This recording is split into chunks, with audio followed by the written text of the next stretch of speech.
I'm Mike Jackofsky, and welcome to my home and my shop here in Harmony Grove, California. We're just north of San Diego. I'm a professional full-time wood turner, and my specialty is making hollow vessels out of mainly burls.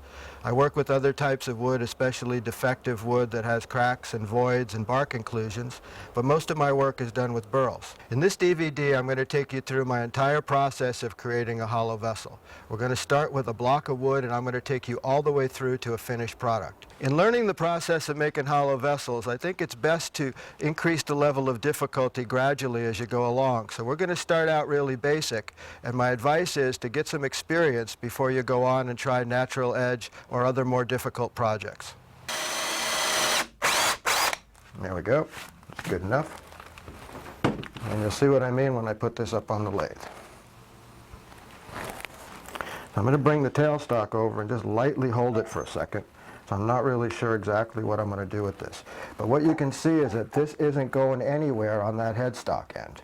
I kind of cringe when I see people put things between centers, especially if you have bark, because you're relying on this tension between the tailstock and the headstock to hold it, whereas I've got it locked in over here, so I don't have to pay any more attention to that. I only have to watch this.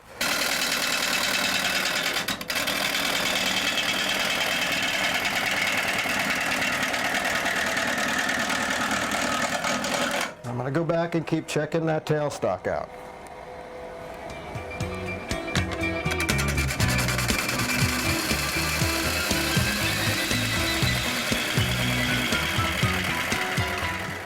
And I've got the tool rest now set so that if I'm cutting right on the middle of that hole in there, the handle is relatively straight, just not like this.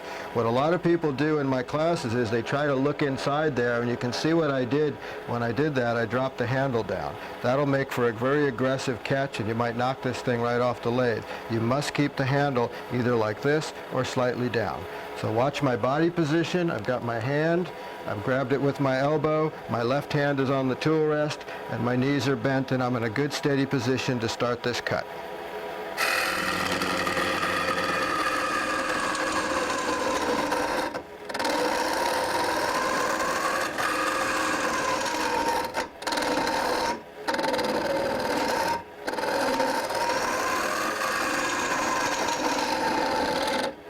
Now these tools remove the wood so fast that I have to stop already. We're going to have to stop and remove the shavings. Before I get in there now and finish the bottom, I just want to review where we are right now.